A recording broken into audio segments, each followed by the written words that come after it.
ఆ సమయం కొరకు శారా వెయిట్ చేస్తుందేమో అని ఆశించాడు, కానీ తొందరపడింది.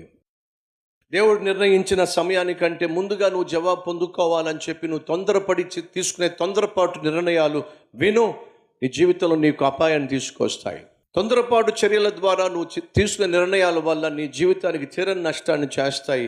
శారా జీవితంలో ఎగ్జాక్ట్గా అదే జరిగింది. తొందరపడింది, తన పని మనిషితో వెళ్ళమని చెప్పి భర్తను తొందర చేసింది. ఆ తర్వాత తాను తీసుకున్న నిర్ణయము, తాను కలిగి ఉన్న ఆలోచన అది చాలా ప్రమాదకరమైందని, అది తన జీవితంలో శాంతి సమాధానం లేకుండా చేసిందని తర్వాత గ్రహించింది. చేతులు కాల్చుకుంది. ఆ తర్వాత ఆకులు పట్టుకుంటే ఏం లాభం. కానీ సమయం వచ్చినప్పుడు దేవుడు తన గర్భమును తెరిచాడు, శ్రేష్టమైన కుమారుడిని ఇచ్చాడు. ఆ కుమారుడి పేరు ఏమిటంటే ఇస్సాకు. ఇస్సాకు అనగా నవ్వు. ఇస్సాకు జన్మించినప్పుడు శారా జీవితంలో నవ్వులు విరబూసినాయి.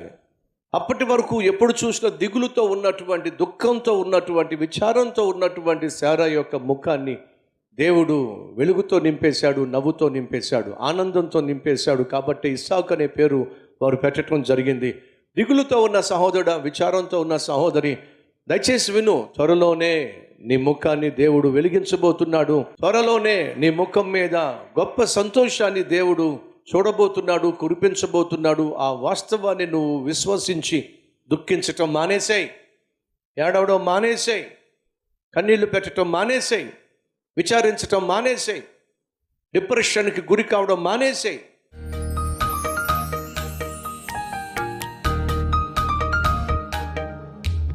మహాపరిశుద్ధుడు అయిన ప్రేమ కలిగిన తండ్రి, ప్రార్థనకు జవాబిచ్చే మహా గొప్ప దేవుడు నాయన, గర్భఫలము నీవిచ్చే బహుమానం, ఆ బహుమానాన్ని మా ప్రియ చెల్లికి, మా ప్రియ తమ్మునికి నాయన అనుగ్రహించమని వారి అన్నయ్యగా, వారి సహోదరి సహోదరులుగా మేమందరం కలిసి ప్రార్థన చేస్తున్నాం. రక్షక, మా ప్రార్థన ఆలకించు తండ్రి.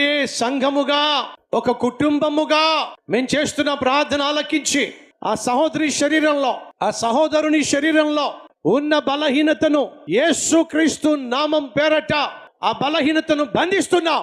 సంపూర్ణ ఆరోగ్యాన్ని అనుగ్రహించి నాయన, అద్భుతమైన గర్భఫలాన్ని ప్రసాదించండి నాయన. తెలుసో తెలియకో నాయన చేసిన ప్రతి తప్పును, ప్రతి పాపమును క్షమించును నాయన, క్షమించండి అయ్యా. ఈ ప్రార్థన ఫలితంగా ఈ పాటికల్లా ప్రతి ఒక్కరి చేతిలో 12 బిడ్డ ఉండాలి నాయన. యేసు నామం పేరట వేడుకుంటున్నాం తండ్రి, ఆమెన్.